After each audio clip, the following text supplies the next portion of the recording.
Welkom by die Ligpunt Kerk podcast. As Ligpunt gemeente is dit ons begeerte om God te verheerlik deur disippels te wees wat disippels maak en 'n kerk te wees wat kerke plant. Geniet hierdie week se preek. Toe het die Here met Moses gespreek en gesê: Heilig vir my al die eersgeborenes, alles wat die moederskoot open onder die kinders van Israel, die mense en van diere, dit is myne. Verder het Moses aan die volk gesê: Dink aan hierdie dag, waarop julle uit Egipte, uit die slawehuis uitgegaan het, want die Here het julle deur 'n sterke hand hiervandaan uitgelei. Daarom mag geen gesuurde brood geëet word nie. Vandag trek julle uit in die maand Abib. En as die Here jou bring in die land van die Kanaaniete en die Hittiete en Amoriete en Hiwiete en Jebusiete, wat hy aan jou vader met 'n eed beloof het om aan jou te gee, 'n land wat oorloop van melk en honing, dan moet jy hierdie diens in hierdie maand onderhou. 7 dae lank moet jy ongesuurde brode eet, en op die 7de dag is 'n fees tot eer van die Here. Ongesuurde brode moet die 7 dae geëet word. By jou mag geen gesuurde brood gesien word nie, en geen suurdeeg mag by jou in jou hele grondgebied gesien word nie. En jy moet jou seun op die dag vertel en sê: Dit geskied ter wille van wat die Here aan my gedoen het, toe ek uit Egipte uitgetrek het. En dit moet vir jou 'n teken wees op jou hand en 'n gedenkteken tussen jou oë, sodat die wet van die Here in jou mond mag wees.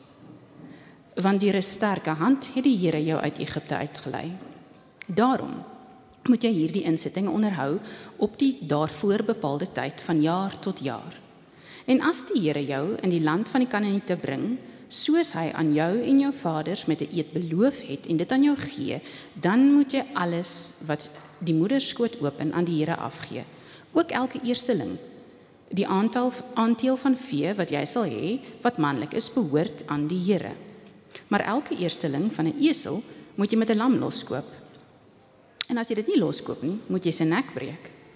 Maar al die eersgeborenes van die mense onder jou seuns moet jy loskoop. En as jou seun jou later vra en sê: Wat beteken dit?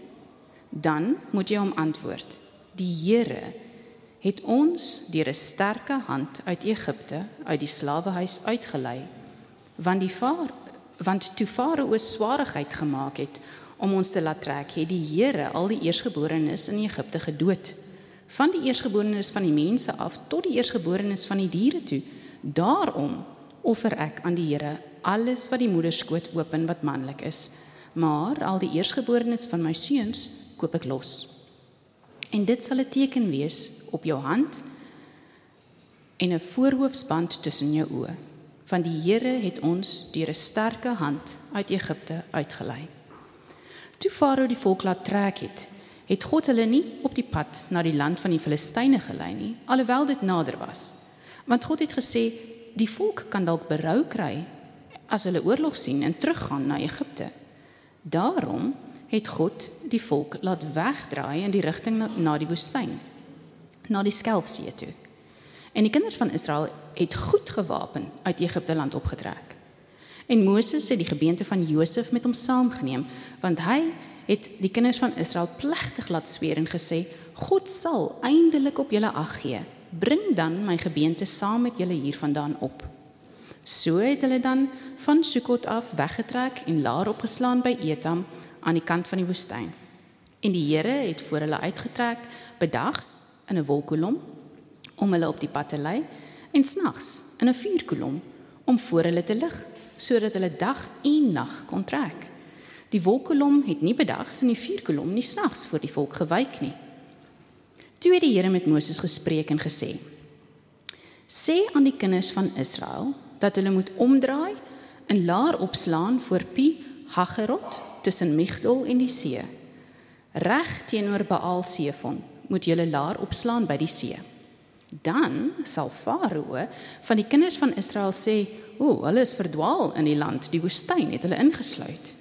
En ek sal Farao se hart verhard, dat hy hulle agtervolg. En ek wil my aan Farao en sy hele leermag verheerlik.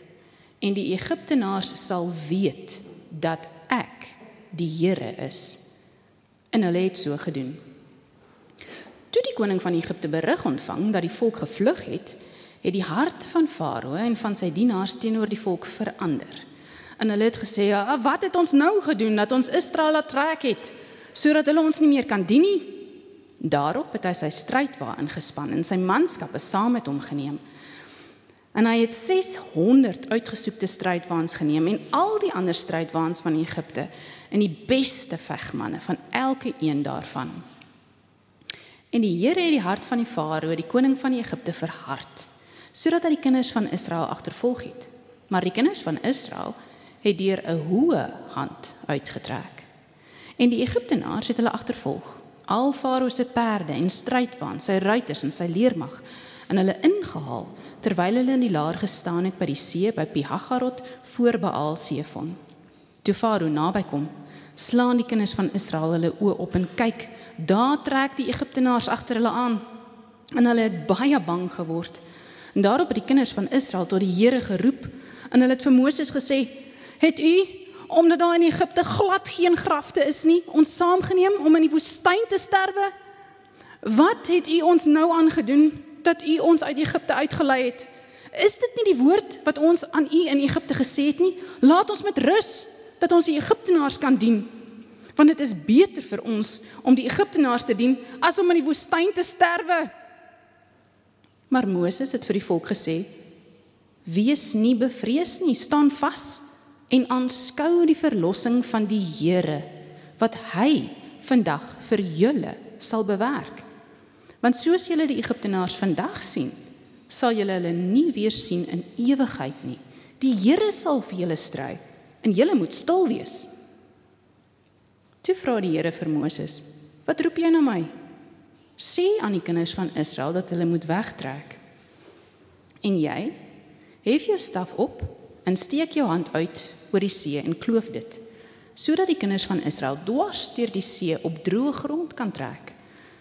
En ek sal die hart van die Egiptenaars verhard, sodat hulle agter hulle aangaan. En ek wil my verheerlik aan Farao en sy hele leermag, aan sy strydwaans en aan sy ruiters. En die Egiptenaars sal weet dat ek die Here is, as ek my verheerlik aan die Farao, aan sy strydwaans en aan sy ruiters. En die engel van God, wat voor die leer van Israel uitgetrek het daar weggegaan en agter hulle aangetrek. En die wolkkolom het ook voor hulle weggetrek en agter hulle gaan staan. So het dit dan tussen die leer van die Egiptenaars en die leer van die Israel ingekom. En die wolk was daar met duisternis en dit het in die nag verlig, sodat die een nie naby die ander gekom het nie en die hele dag deur nie. Toe steek Moses sy hand oor die see uit en die Here het deur 'n sterk oostewind die see laat wegvloei die hele nag deur en die see droog gemaak en die water is gekloof. En die kinders van Israel het midde in die see getrek op droë grond. En die waters was vir hulle 'n muur aan hulle regter en aan hulle linkerkant. Toe het die Egiptenaars hulle gejaag en agter hulle aangetrek, al Farao se perde, sy strydwaans en sy ruiters in die see in. En in die môrewaak het die Here uit die vuur en die wolkkolom op die leer van die Egiptenaars afgekyk en die leer van die Egiptenaars in verwarring gebring. En hy het die wiele van hulle strydwaans laat insak en hulle met moeite laat voortgaan. Toe sê die Egiptenaars, laat ons van Israel wegvlug, want die Here stry vir hulle teen die Egiptenaars. Daarop sê die Here vir Moses, steek jou hand uit oor die see, dat die water kan terugvloei oor die Egiptenaars en hulle strydwaans en oor hulle ruiters. En Moses het sy hand oor die see uitgesteek. En die see het teen dagbreek in sy bedding teruggevloei. En die Egiptenaars het dit tegemoet gevlug. So het die Here dan die Egiptenaars binne in die see gestort. En toe die waters terugvloei, het hulle die strydwaans en die ruiters van Farao se hele leermag wat agter hulle die see ingetrek het, oordek. Geen een van hulle het oorgebly nie. Maar die kinders van Israel het binne in die see op droë grond getrek, en die waters was vir hulle 'n muur aan hulle regter en aan hulle linkerkant. So het die Here Israel dan die dag uit die hand van die Egiptenaars verlos. En Israel het die Egiptenaars dood gesien aan die kant van die see. Ook het Israel die magtige daad gesien wat die Here aan die Egiptenaars verrig het. Toe het die volk die Here gevrees en geglo in die Here en aan Moses, sy knegt.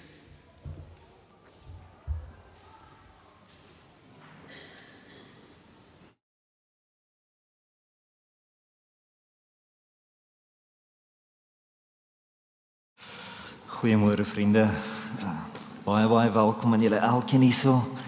Sjoe, Mia, dankie vir daai pragtige lees. Ek dink ons kan huis toe gaan. Dis stunning gelees en dis 'n pragtige vertaling. Dankie vir dit. Vriende, wat 'n storie. Dit is vir my 'n voorreg om 'n paar idees daaroor met ons te deel vanoggend. Maar soos julle kon hoor, het ons 'n dag se werk voor ons. So hou asseblief vas aan iets. Meer as 'n plastiese stoel. Ons gaan dit nodig hê met alles wat hier aangaan. Julle ja, dis 'n voorreg vir my. As jy by ons kuier vanoggend, 'n besonderse welkom aan jou. Dit sal lekker wees om jou na die tyd te ontmoet. Kom gesels gerus met enigiemand wat onbekend lyk hierso. Vriende, ja, ons is besig met Exodus, hierdie reeks oor die Here ken die Here is wat ons dit noem. Exodus natuurlik is 'n boek wat God openbaar aan ons. Dit openbaar aan ons wie die Here is en ons sien dit so duidelik hier vanoggend. En soos wat dit vir ons openbaar wie die Here is, mag ons die Here ken. Kan ons die Here ken? Word ons eintlik opdrag gegee om hom te ken. En dit is wat ons wil doen vanoggend. Ons wil vanoggend kyk na 3 dinge. Ons gaan nooit raak aan alles wat in hierdie teks aangaan nie, maar 3 dinge waarna ons wil kyk vanoggend wat ons help om die Here te ken. En ek dink soos wat Johan vroeër gesê het, om die Here meer en meer te leer ken. En dit is om te onthou wat die Here vir ons kom doen het. Hoofstuk 13 sou julle gehoor het begin daarso. Ons onthou wat die Here kom doen het vir ons. Ons wil ook ons kinders vertel wat die Here kom doen het vir ons. Baie belangrik. En dan laastens, ons wil bly vertrou op die Here in moeilike tye. Eenvoudige gedagtes julle, en ek wil ons na dit toe bring, want dis baie om oor te gesels. En ek wil begin met 3 foto's van die onlangse sonsverduistering. Ons het dit natuurlik nou nie hier gesien by ons nie, maar dit was deur Amerika gewees. 8 April was daar 'n groot sonsverduistering daar deur die VSA gewees. Eerste foto wat ek wil wys, dis geneem in Kerrville, Texas, en dit wys die verduistering net voor totaliteit. Dit wys ook Bailey se krale, en dis wanneer die maan se topografie hierdie krale effek met die laaste sonlig wat oor die rand van die maan skyn vir ons wys. So dit wys ons ook iets van die maan, hè. En dan hierdie volgende foto is oorontwikkeld, maar dit is om iets van die pragt van die verduistering vir ons te wys. Ons oë is bietjie blind vir dit, maar sjoe, pragtige ding om te sien. En dan die laaste ene julle, so mooi soos wat 'n sonsverduistering kan wees, is dit natuurlik ook iets wat mense soms bang maak. Ek dink as jy opstaan in die oggend en jy het nie die nuus gekry nie, jy kyk op en skielik is dit darkness at noon. So die sonsverduistering kan mense nogal bang maak. En die 8 April sonsverduistering het baie mense bang gemaak. Daar's baie mense wat meen dat dit 'n teken is van God se oordeelsdag wat kom. Jy het nogal ouens wat regtig boeke skryf oor hierdie goed. En vriende, vir my natuurlik is dit te verstaan dat baie mense so voel. Dit is nie heeltemal irrasioneel dat mense so voel nie, nee. Die wêreld is boos. Dit voel toenemend boos. En die Bybel waarsku ons dat God se oordeel kom. En ek wonder self baie dae waarin ons op pad is. En dit is waarom God se opdrag aan sy mense om te onthou dat hulle gered is, so met my begin praat het toe ek voorberei vir vanoggend. Dit het met my persoonlik begin praat. En julle, dis waarmee ek wil begin vanoggend. God gee opdrag aan sy mense om te onthou dat hulle gered is. Ons sien dit hierso in Exodus 13 vers 3. Daar lees ons, Moses het vir die volk gesê, herdenk hierdie dag waarop julle uit Egipte uit die plek van slawerny weggetrek het. Want deur 'n sterk hand het die Here julle hier uitgelei. Nou julle, Egipte word beskryf hier as die plek van slawerny. Dit was 'n land vol korrupsie en geweld. Kinders was vermoor in Egipte. En baie mense moes dag en nag werk sonder dat hulle iewers kom. Terwyl die paleise natuurlik ryker en ryker word. Maar Egipte is natuurlik nie die enigste land soos dit nie. En die beskrywing wat ek van Egipte nou vir ons gee, klink baie bekend vir ons. Die Uber-drywer wat vir my en my vrou Cathy onlangs rondgerits het, hy was praterig, maar hy was mismoedig. Die ou werk dag en nag om sy petrol te dek en sy kar te betaal, sodat hy dag en nag kan werk om sy petrol te dek en sy kar te betaal. Sy ma en sy suster dek hier, en hy kan hulle glad nie help nie. En dis sleg vir 'n man. So hy is nie gelukkig oor die saak nie. Hy wil 'n gesin begin, maar hy wil nie 'n gesin in Tembisa begin waar hy bly nie, so hy wil graag uit Tembisa kom. Hy's nou al daarom op die randjie van Tembisa. Want die man is moeg vir die misdaad en die geweld daarso. Hy het 'n dooie baba in 'n asblik gekry, julle. En dis blykbaar 'n algemene ding. In Eksodus leer ons God ken as die regter, wat lande soos Egipte en lande soos ons eie kom oordeel oor al die boosheid. Dit moet ons bekommerd maak oor die dinge wat ons sien. Dit lok God se oordeel uit. Ons leer dat God 'n voorbeeld van Egipte gemaak het om die aarde te waarsku dat sy oordeel kom. Egipte is 'n prentjie van die toekoms. Die pla oor Egipte was toenemende oordeele van God om die land oor te gee en te waarsku oor dit wat kom. Dit het baie mense bang gemaak wat in Egipte gebeur het. Maar baie mense het ook verhard teenoor God.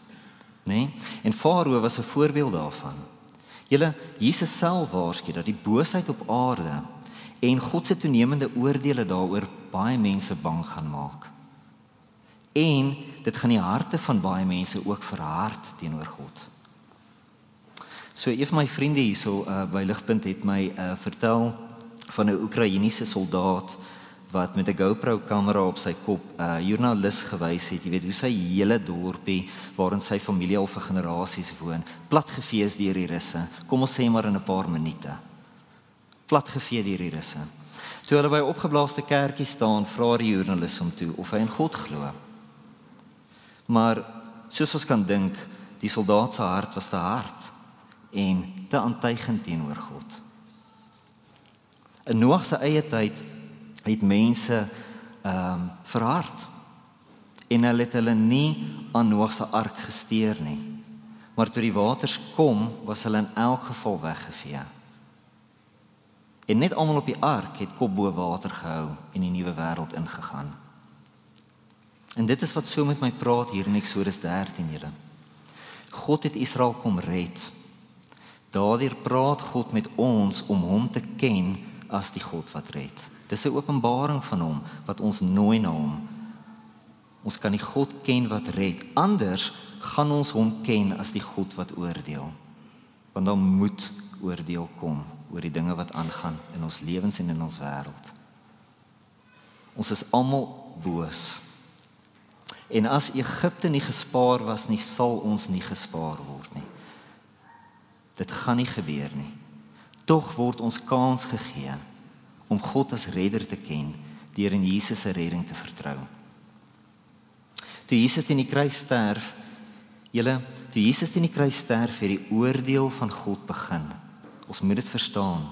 Dit het begin met 'n ark wat Jesus deur sy dood kom bou het op daai hout. Om ons te red deur die prys wat hy vir ons sonde betaal het.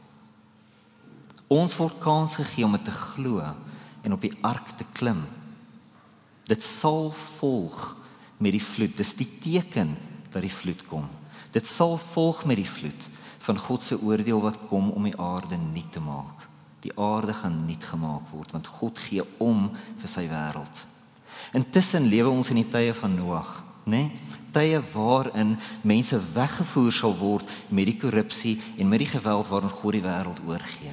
En dit verduidelik so 'n bietjie die irrasionele gees van ons tyd. Dis God se oordeel wat die wêreld oorgee aan homself. Ons moenie verbaas wees daardeur nie. Mense sal weggevoer word met die korrupsie en die geweld waarin God die wêreld oorgee. En saam met dit hulle verharde aantuigings teenoor God daaroor. Maar dit is ook tye waarin mense gered sal word en sal onthou dat hulle gered is deur die werk van Jesus teen die kruis. En so sal hulle kop bo water hou met die dinge wat kom en wat reeds hier is. En dit is die gedagte hier met God se opdrag aan Israel om te onthou dat hulle gered is. Hy het hulle uit Egipte gebring, maar belangrik om te sien, hulle is op 'n pad na 'n beloofde land vol nasies soos Egipte. In vers 5 daar in hoofstuk 13 lees ons van die Kanaaniete, die Hetiete, die Amoriete, die Hewiete en die Jebusiete. Vriende, hierdie nasies was vol korrupsie en geweld. Bestem vir oordeele wat kom. Julle wil nie weet wat hierdie mense aan hulle kinders gedoen het nie. Verskriklike nasies. God se mense gaan te midde dit wees. En soms gaan dit voel of hulle self verslind word deur dit. Maar God het sy mense reeds gered en hy gaan hulle deur die verdrukkings bring. Een van die ankerpunte is sy openbaring aan hulle dat hy hulle redder is. Dit is wat hulle koppe bo water gaan hou in die tye wat kom. Hulle het nodig om te weet hulle is gered. En dit is die boodskap vir ons wat in Jesus glo, of die uitnodiging om te glo. Die feit dat ons gered is in Jesus is 'n bron van krag en standvastigheid vir ons in 'n bose wêreld. In die Nuwe Testament lees ons van 'n besete man, 'n man met 'n kop vol duiwels tussen die grafte. Die booshede van die wêreld het hom oorrompel. Jesus kom en red hom, en dan sit die man met 'n gesonde verstand by Jesus se voete. Dit is wat Jesus se redding doen. Dit maak jou verstand gesond by sy voete in 'n wêreld wat kranksinnig word onder die invloed van al die booshede en al die oordeele en al die vrees en al die angs wat kom. Maak ons gesond. God gee opdrag aan sy mense om te onthou dat hulle gered is, want vriende, dit is behoudend. Dit is behoudend, dis medisyne op die pad waarmee God met hulle lewens gaan werk in 'n bose tyd. En so is dit vir ons. As ons vanoggend op Jesus vir ons redding vertrou en dit bly onthou, het ons 'n goeie ding. So julle saam met opdrag gee God ook instruksies om sy mense te help onthou. Ons sien dit daar in vers 3 tot 6. Ek lees vinnig vir ons. Dit sê: herdenk hierdie dag waarop julle uit Egipte uit die plek van slawerny weggetrek het, want deur 'n sterk hand het die Here julle hier uitgelei. Vandag in die maand Abib trek julle weg, wanneer die Here jou bring in die land van die Kanaaniete, die Hetiete, die Amoriete, die Hewiete en die Jebusiete, moet jy in hierdie maand die volgende gebruik handhaaf. 7 dae lank moet jy ongesuurde brood eet, en op die 7de dag moet daar 'n fees ter ere van die Here wees.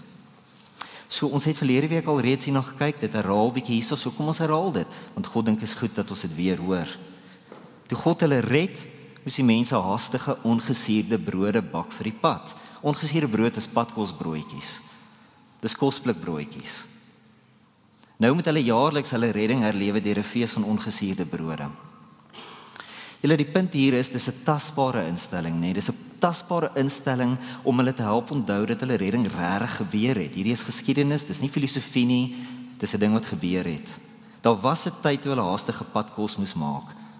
En so gaan jou vertel hoe daai brood geproe het, wanneer ons dit weer fees vier. Daar was 'n tyd toe hulle haastige padkos moes maak, omdat God hulle skielik kom red het. In 'n nag het God 400 jaar se geskiedenis verander vir hierdie mense. Ongesuurde brode. Het dit herdenk. Dit was haastig. Soortgelyk julle en soos wat die wet verlede week genoem het ons die tasbare brood en wyn van die nagmaal. Om te onthou dat Jesus regtig sy lewe kom gee het om te betaal vir ons sonde en ons te red. Weer geskiedenis. Nie 'n ideologie nie, nie filosofie nie, iets wat gebeur het. Jesus het op 'n dag, 'n bepaalde dag met 'n datum by, vir 6 ure aan spykers gehang, gebloei en gesterf, onder die oordeel van God vir ons sonde, soos die oordeelsdag van God aangebreek het. Daai dag het gekom. Hy het jou gered, as jy in hom glo. Dit anker ons julle, dit anker ons op 'n ark. Dis 'n standvaste ding onder ons voete, soos wat die booshede van die lewe ons skommel. Dit bring ons na 'n gesonde verstand oor dit waarmee God in ons lewens besig is. Eerder as, jy weet, alles wat 'n mens kranksinnig kan maak in die lewe. Nou julle saam met die nagmaal se gereelde gebruik, net die normale dinge wat ons as kerk doen. Ons ontmoet elke Sondag as kerk, as gelowiges ontmoet ons in die week. En julle, hierdie is alles ritmes. Gesonde ritmes om ons te help onthou dat Jesus ons kom red het. En so help ons mekaar om kop bo water te hou in ons eie tyd. En God bo dit als begin onderskeid tref tussen sy mense en die wêreld so. Nou, dit is soms 'n stryd, ten minste vir my, om in die ritmes van kerkwees te lewe. Vanoggend was 'n stryd met ons 3 seuns en al die dinge wat saam met dit kom. Dis 'n stryd om in die ritmes van kerkwees te bly lewe. En nie elke samekoms maak die groot verskil nie. Maar met verloop van tyd maak dit al saam 'n baie groot verskil. My vrou het onlangs vir Tannie Susan gaan kuier by die aftreeoord daar naby ons. Tannie Susan is 77. Sy moet 'n oop hart operasie kry. Sy is nie opgewonde nie. Saam dit beklei haar oudste seun teen kanker. Daar's booshede wat skommel in haar lewe. Tog julle is sy vriendelik. Sy's geanker en haar gees is gesond. Sy deel graag alles waarmee die Here in haar lewe en die lewens van haar kinders besig is. Sy sien sy hand. Sy is deel van 'n gemeenskap wat gereeld onthou dat hulle gered is, wat allerlei goedjies doen in die omgewing waar hulle woon. Sy is deel van 'n vrouegroep en hulle is aktief. En mense kan sien hoe dit haar oor die jare gevorm het, sodat sy haar kop bo die waters hou, te midde al die verdrukkings waardeur sy gaan. Sy maak vir Cathy gehekelde goedjies. Ons weet nie wat om daarmee te doen nie, dit skuif in die huis rond, maar elke keer as ons dit sien, dink ons aan Tannie Susan se geloof. Dis 'n altaar vir ons. Julle, haar lewe is vol lig en dit verheerlik vir God. Mia het nou gepraat oor die verheerliking van God. Dit verheerlik vir God wanneer ons onthou dat hy ons redder is.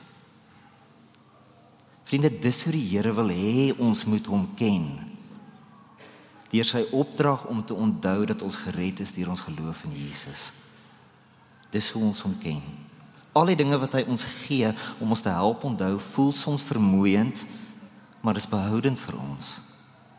Dis behoudend vir ons. Daar's nog een ding wat hier in Eksodus 13 genoem word om ons te help onthou. En dit kom uit daar in verse 10 tot 13. Ook in die eerste 3 verse, ek lees dit baie vinnig en nie alles nie. Dit sê, wanneer die Here jou in die land van die Kanaaniete bring, moet jy elke eersteling van die moederskoot aan die Here afstaan. Elke eersteling van die aandeel van jou vee wat jy kry, behoort aan die Here, ensovoorts, ensovoorts. Die gedagte, die oorhoofse gedagte hier, julle, is dit, om te onthou dat ons gered is om te onthou dat alles wat ons het aan die Here behoort, wat ons gered het. Toe Jesus sy lewe teen die kruis vir ons sonde gee, het dit die oordeel van God laat oorgaan. Als in die wêreld wat na dit gekom het, is gekoopte genade deur die bloed van Jesus. Of die wêreld Jesus herken of nie, almal in die wêreld ry hulle kar omdat Jesus die oordeel van God oor laat gaan het. Almal van ons lewe en al asem deur sy bloed. Dis hoekom dit 2024 na Christus is. Die punt is dat jou hele lewe, jou hele gesin, alles wat jy besit, geskenke van Jesus se bloed is. Hy is die Here wat die aarde bymekaar hou. Daarom wy ons alles wat ons besit aan Jesus toe. Dis die gedagte. Dis waarom ons huise en kombuise ter wille van Jesus met mekaar deel. Ons tyd vir mekaar gee, ons lewens na mekaar rig, ons geld na mekaar se behoeftes toe gooi. Want so getuig ons van Jesus se genade in ons lewens. En ons wy ons lewens aan hom toe. So onthou ons dat ons gered is en alles wat ons het, word nou deel van die onthou. Dis nie net kerk toe gaan op Sondag nie, of jou gesin aand nie, of nagmaal hou nie. Alles wat ons het, raak deel van die onthou van ons redding. Op al hierdie maniere, julle, gee die Here opdrag aan ons om te onthou. En dis behoudend vir ons. En dit verheerlik hom as ons redder aan wie ons vashou. So ons eerste punt vanoggend, ons ken die Here deur te onthou dat hy ons gered het. As ons in Jesus glo, en daar's 'n uitnodiging vir jou as jy nie doen nie. As ons in Jesus glo, ons moet dit erken en ons moet erkenning gee aan die Here. Ons tweede punt, ons ken ook die Here deur ons kinders te vertel wat hy vir ons kom doen het. Met ander woorde, die saak bly nie net by ons nie. Miskien is jy soos ek, kan amper sê 'n eerste generasie Christen, en ons dink baie keer nie in kategorieë van generasies wat kom nie.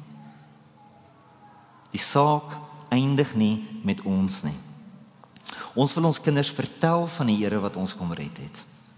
Dat dit 'n opdrag van die Here hier in Eksodus 13 is, motiveer ons om na ons kinders te kyk, julle, met 'n gesonde verwagting. Johan het dit genoem vanoggend, 'n gesonde verwagting dat die Here in hulle lewens wil werk. Ek het nie groot geword met ouers wat 'n verwagting gehad het dat die Here met my wil werk nie. En daarom is dit vir my natuurlik om na my eie kinders te kyk sonder 'n verwagting dat die Here met hulle wil werk. Maar dit wat die Here vir my kom doen het dinge kom verander. En sy opdrag om my kinders te vertel daarvan in Eksodus 13 daag my om anders te dink daaroor. Die Here het vir my iets gegee wat kosbaar is om my kop bo water te hou. En daai ding het hy ook vir my kind kom gee deur my lewe. Dis 'n geskenk wat net aanhou gee. En dis die gedagte. Dit leer baie van ons anders dink oor ons kinders. Wat hulle nodig het. In Eksodus 13 vers 8 lees ons, jy moet jou seun op daardie dag inlig en sê, dit is ter herdenking van wat die Here vir my gedoen het toe ek uit Egipte getrek het. So, hierdie mense word opdrag gegee om te onthou. Om te onthou dat hulle gered is, maar die Here se oog is op hulle kinders daarmee. So ons wil seker maak, ons kinders begin van vroeg af verstaan, waaroor die doop, waaroor die nagmaal, die samekomste, ons gesinaande, waaroor dit gaan. En dat hulle iewers moet besluit of hulle self gaan deelneem daarin met hulle eie geloof. Ons moet hierdie dinge onder hulle aandag bring. Hulle kom nie na pappa en mamma se stokperdjie kerk toe nie. Hulle kom na Jesus se kerk toe, en Jesus het homself vir hulle kom gee. Nou ligpuntjies, kadette en ligmaag, ons het vroeër gepraat daaroor en gebid daarvoor. Julle, ons het groot waardering vir al hierdie mense, al hierdie mammas en pappas wat in hierdie gemeenskap help. Ons waardeer hulle opreg. En ons skakel ons kinders doelgerig by dit in. Maar die groot klem hier in Eksodus 13 is op die ouers, om hulle kinders self te vertel. Jy moet jou seun of dogter inlig, is die opdrag daar in 13 vers 8. Jy moet jou seun of jou dogter inlig. So, hoe kan ons as ouers ons kinders self vertel?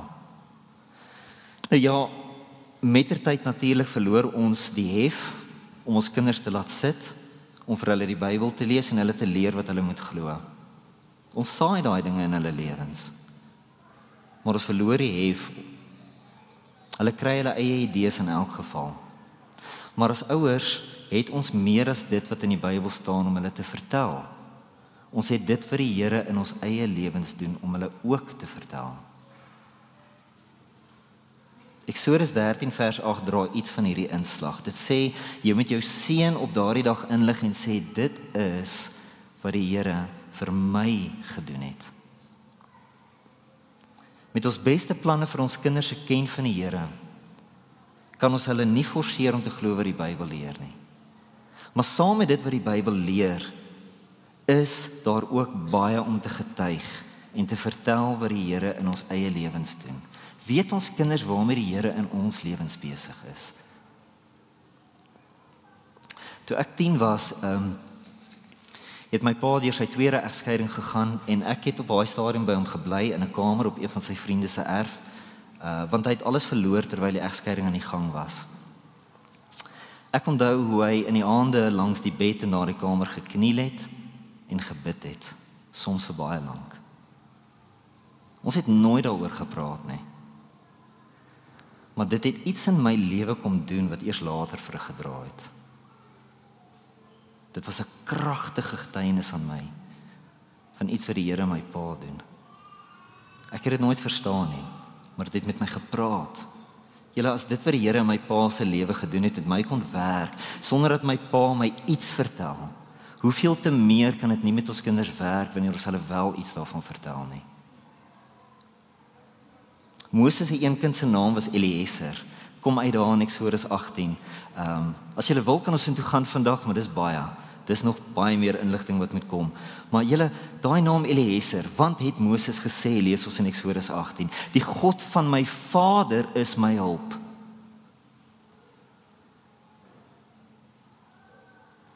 My pappa se God is my hulp. Hy het my van die swaard van die farao gered. Julle, wat 'n naam vir 'n kind. Dit vertel iets van die storie van God in Moses se eie lewe aan sy kind, soos wat dit in Moses se lewe iets van sy vader se storie was. Om God so te ken is 'n wonderlike ding. Julle, dis iets van die gedagte hier in Eksodus 13 vers 8. Ons ken die Here deur te onthou wat hy vir ons kom doen het. Ons ken die Here deur ons kinders te vertel wat hy in ons lewens kom doen het. En dan ons laaste punt hierso, ons ken die Here deur op hom te bly vertrou in moeilike tye. In Eksodus 13 vers 17 lees ons, toe die farao die volk laat gaan het God hulle nie gelei op die pad na die land van die Filistyne nie, al was dit nader. En dan in vers 18 lees ons, God het toe die volke ompad laat neem met die woestyne langs. Bietjie spanning. Hierdie mense is skaars gered, toe begin die moeilikheid. Die witte brood het nie baie lank gehou nie. Die korter pad deur die land van die Filistyne is groener en beter. God vat hulle egter met langer paadjies deur woester woestyne.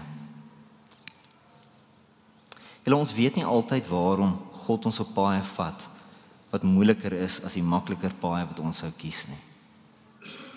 Hierdie teks help ons om te verstaan waarom God dit soms doen. Dis 'n openbaring van homself wat hy ons gee, sodat wanneer ons nie verstaan wat hy doen nie, ons hierin kan vashou.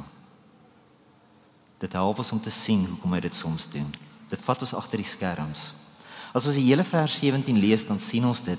En dis 'n eenvoudige ding eintlik. Dit sê, toe die farao die volk laat gaan het God hulle nie gelei op die pad na die land van die Filistyne nie, al was dit nader. Want God het gesê, anders kry die volk spyt wanneer hulle oorlog in die gesig staar en keer hulle terug na Egipte. Met ander woorde, God spaar hierdie mense van 'n oorlog wat hulle nie kan sien op die makliker pad nie. Jy verwag nie oorlog op die pad waar Bambi lê nie. Dis nie die tyd julle vir oorlog met die Filistyne nie. God het ander planne met die Filistyne vir nou. En intussen gaan sy geredde mense moet vertrou op hom, soos wat hulle die moeiliker woestyn om die land van die Filistyne moet loop.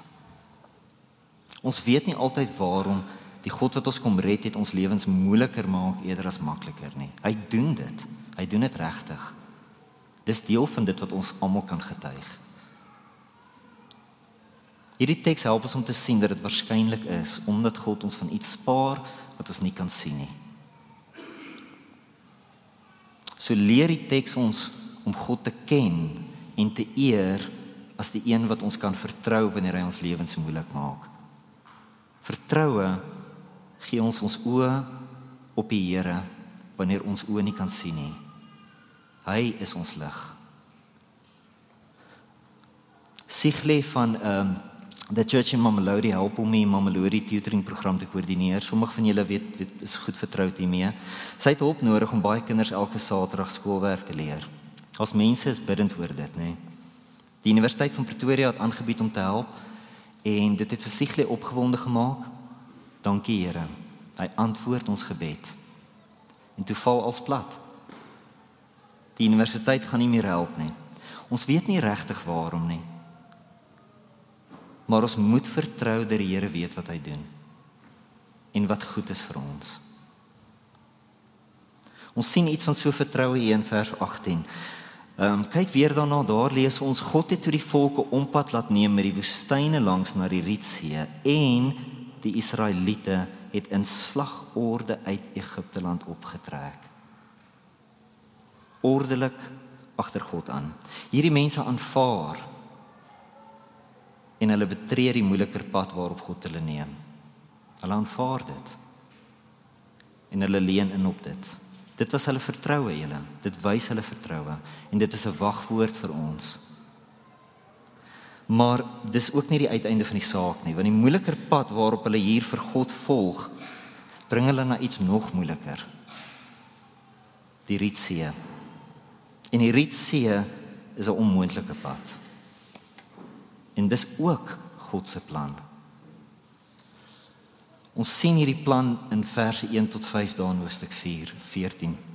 Die Here het met Moses gepraat en gesê, praat met die Israeliete, sodat hulle van rigting verander, kamp opslaan voor Pi-hahirot, tussen Migdola en die see, reg teenoor Baal-Sefon met julle kamp opslaan by die see. Die Farao sal dan van die Israeliete dink, hulle dwaal verward rond in die land. Die woestyn omsluit hulle. Ek sal die Farao se hart verhard en hy sal hulle agtervolg, sodat ek deur my optrede teenoor die Farao en sy hele leer agting kan afdwing, en sodat die Egiptenare sal weet dat ek die Here is. Die Here se moeiliker pad het sy mense van die Filistyne gespaar, maar dit het ook die Egiptenare laat dink dat God hulle verlaat het. In die woestyn.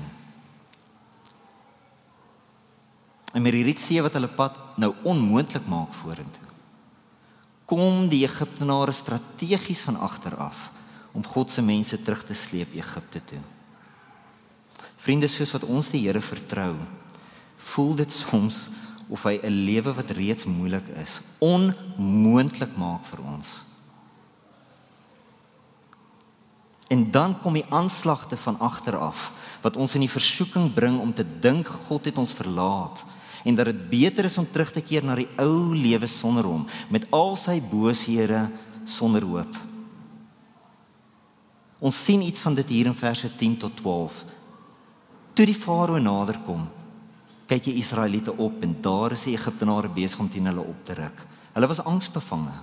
Die Israeliete roep toe na die Here om hulp en sê vir Moses, is dit omdat daar geen grafte in Egipte is nie, dat jy ons saamgeleem het om in die woestyn te sterf? Wat het jy ons aangedoen, deur ons uit Egipte uit te lei?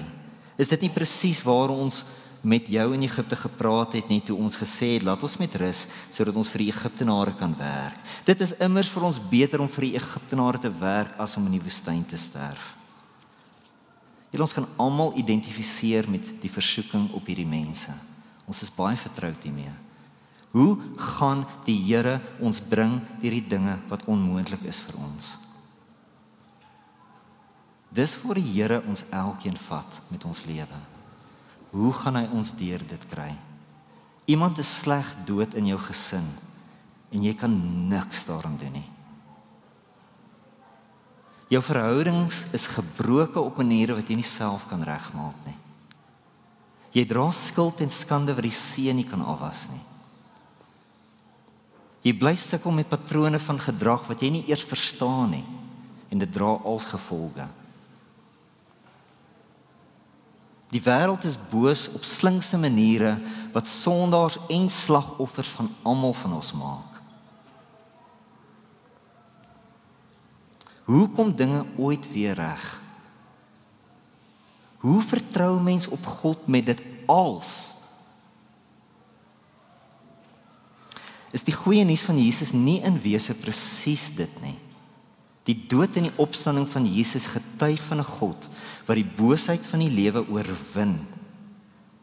Elke moontlike trein smash kom by die kruis bymekaar. En dit getuig van 'n God wat die boosheid van die lewe oorwin. Ons van ons eie sonde sal verlos. En ons selfs deur die dood sal bring na 'n nuwe hemel en aarde waar al die gebroke skerwe bymekaar kom om iets beter te wees.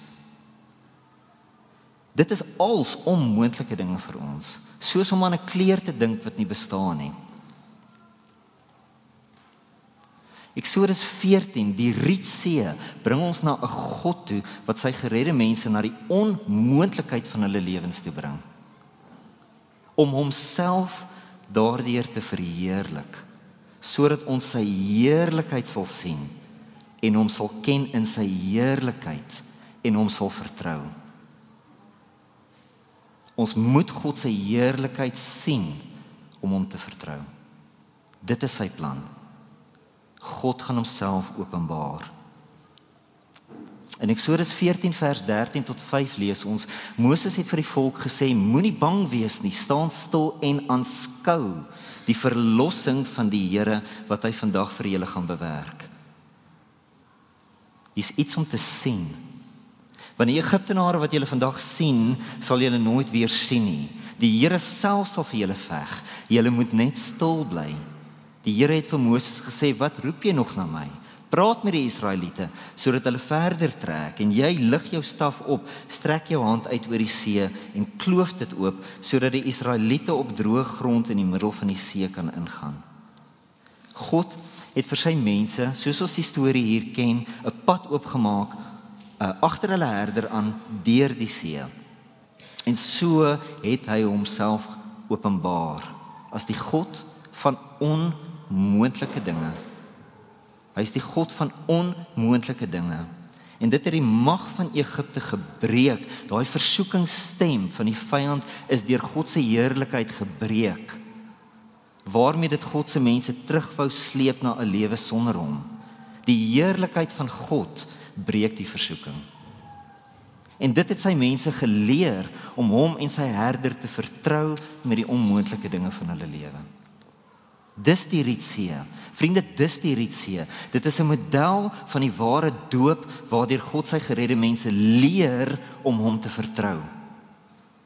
God verheerlik homself hier by die Rietsee in sy mense se nood. En daardie openbaring van sy heerlikheid moet lewendig word in ons. Dit moet ons identiteit word. Binne in ons lewendig raak, soos 'n lig wat skyn, sodat ons dit sal vertrou in ons eie nood. Dis die plan van God hier. In vers 31 lees ons, toe Israel die magtige daad sien wat die Here teen Egipte gedoen het die volk vir die Here ontzag gehad en hulle vertroue in die Here en in sy dienskneg Moses gestel. Die Bybel en die Psalms beskryf hierdie dag wat hulle deur die see gekom het en Elof gaan volgende week daaroor praat in Eksodus 15. Dit was die dag toe die mense van God sy heiligdom geword het. Want sy heerlikheid is nou sigbaar in hulle en anker hulle. Dis ons heiligmaking. Dis die plan. Vriende, ons eie herder het hierdie model oortref en die ware doop gebring. Hy het die groter mag van die dood oor ons gebreek en die pad deur dit oopgekloof na die ewige lewe. Sy opstanding het hom verheerlik en dit het hom bekroon bo alles wat onmoontlik is. En daardie openbaring van hom moet lewendig word in ons. Ons moet Jesus sien vir wie hy is, sodat ons hom sal vertrou met alles wat onmoontlik is in ons lewens. Die heerlikheid van Jesus is ons ken van God. Dit is ons rede tot vertrou. Dit is ons droë grond. Ons leer elke dag lewe in daardie vertroue, deur alles wat onmoontlik is in ons lewens aan hom toe te vertrou, vir sy hulp daarmee uit te roep. Ons roep uit vir sy hulp daarmee, om te leer om te wag op sy verlossing daarin, terwyl ons agter hom bly aanloop, op wat se pad sy lig in ons lewens ook al vir ons voete gee om te loop, van dag tot dag met wat sy hulp hy ook al bring. Ons is die skape en hy is die herder. En ons hou vas aan dit. Julle, dis wat ons bly onthou, dit is wat ons kinders bly vertel, dit is wat ons self bly vertrou. Dis die Christenlewe. Ek gaan vir ons bid, julle.